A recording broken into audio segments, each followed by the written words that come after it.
The 2018 Preakness Stakes didn't lack in excitement.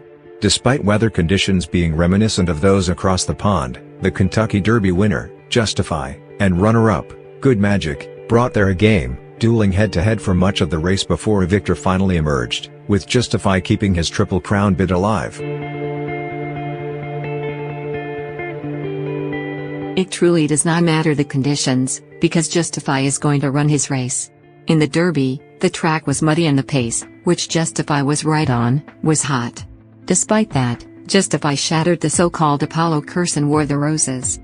For the Preakness, the track once again came up sloppy, but not only was the track a mess, but fog limited visibility. None of that mattered, however, as Justify looked Good Magic in the eye nearly from start to finish and found the wire first. Not only did he duel Good Magic straight from the gate, but he also had enough to hold off the charging closers who raced off the pace. It was a display of both heart and talent.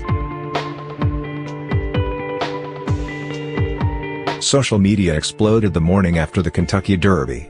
Video of Justify briefly appearing to the media showed the colt favoring his left hind leg.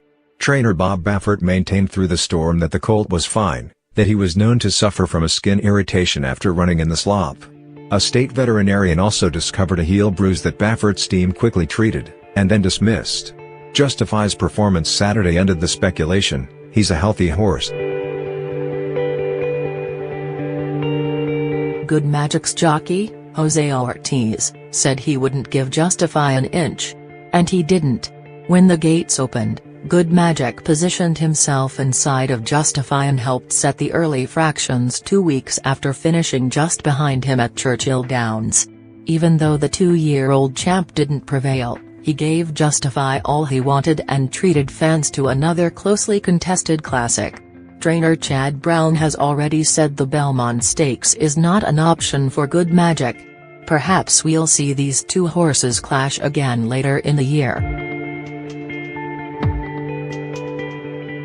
Dwayne Lucas can never be counted out.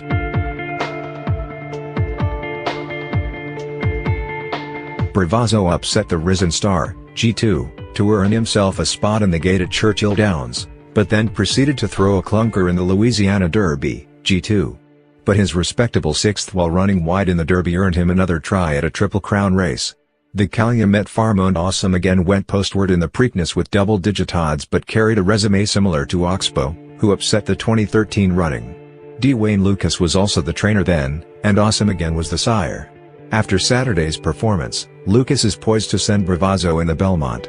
And in case you're wondering, Oxbow went on to finish second in that race his 3-year-old season.